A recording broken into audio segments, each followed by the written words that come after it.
বাঙালি বাড়িতে প্রত্যেক দিনই মাছ রান্না হয়, আর মাছের মধ্যে যেটা সবথেকে বেশি রান্না সেটা হচ্ছে রুই বা কাতলা মাছ।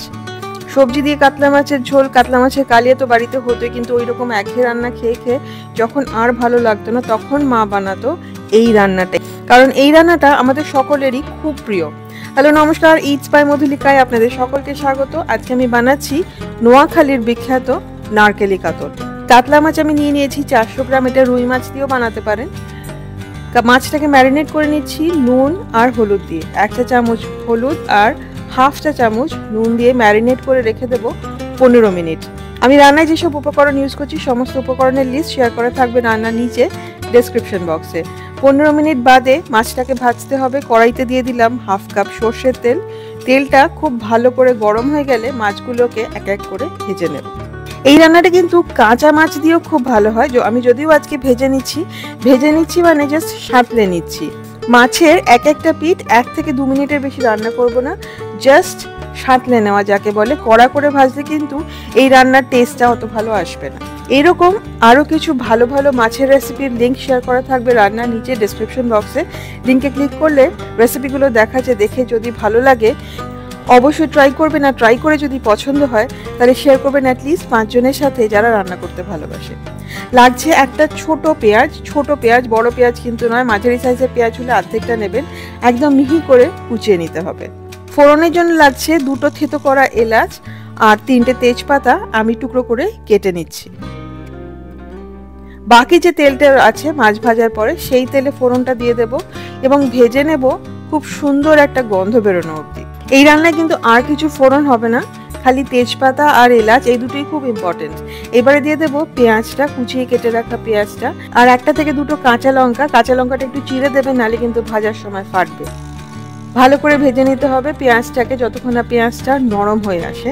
লাল যাতে না হয়ে যায়, জাস্ট নরম হবে। পেঁয়াজটা যখন নরম হয়ে লাল হতে শুরু করছে তখন দিয়ে দিতে হবে মশলার মধ্যে পড়বে খালি শুকনো লঙ্কার গুঁড়ো 1 চা চামচ আর হলুদ গুঁড়ো হাফ চা চামচ। জল দিয়ে দিতে হবে খানিকটা কষানোর জন্য, মশলাটা কষানোর জন্য।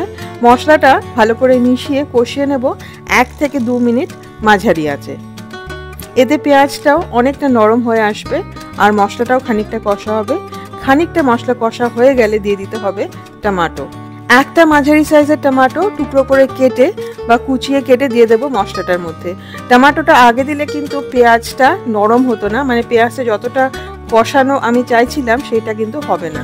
সুতরাং টমেটোটা পরে দিতে হবে। আর টমেটোটা দিয়ে দেওয়ার পরে দিতে হবে নুন স্বাদ মতো। আমি এখানে 1 চা চামচ নুন দিয়েছি।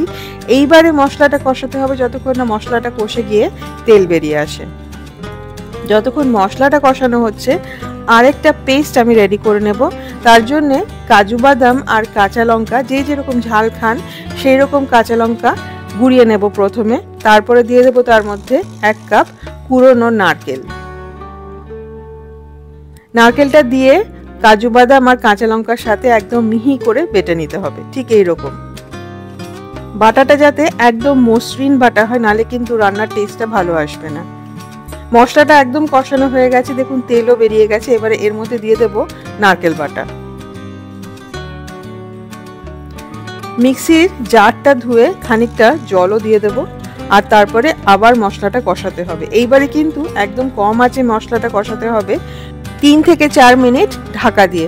দেখবেন মশলাটা বেশি কষানো হলে কিন্তু টেস্টটা খারাপ হয়ে যাবে, নারকেলটা লাল লাল হয়ে গেলে খারাপ হয়ে যাবে। সুতরাং এখানে কিন্তু তেল বেরোনো অবধি কষাবো না, জাস্ট 3 থেকে 4 মিনিট ঢাকা দিয়ে মশলাটা কষিয়ে নিতে হবে। দেখুন মশলাটা একদম কষানো হয়ে গেছে। এবারে দিয়ে দিতে হবে হাফ কাপ জল। রান্নাটা কিন্তু মাখা হয়, সুতরাং তার বেশি জল দিতে হবে না। জলটা দিয়ে মশলার সাথে খুব ভালো করে মিশিয়ে নিয়ে যখন ঝোলটা ফুটতে শুরু করবে তখন দিয়ে দিতে হবে মাছগুলো, ভেজে রাখা মাছগুলো।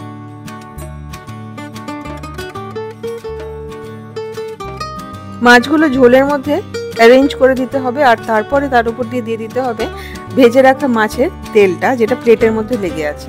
আমি কিন্তু কোনো সময় এটা নষ্ট করি না।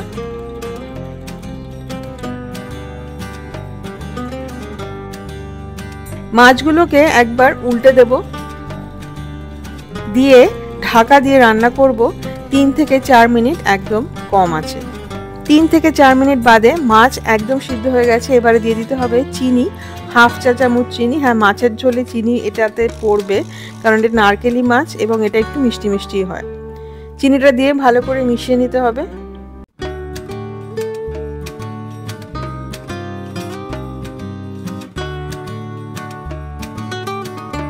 আর সব শেষে দিয়ে দিতে হবে, খুব ইম্পর্টেন্ট, 1 থেকে 2 টেবিল চামচ সর্ষের তেল।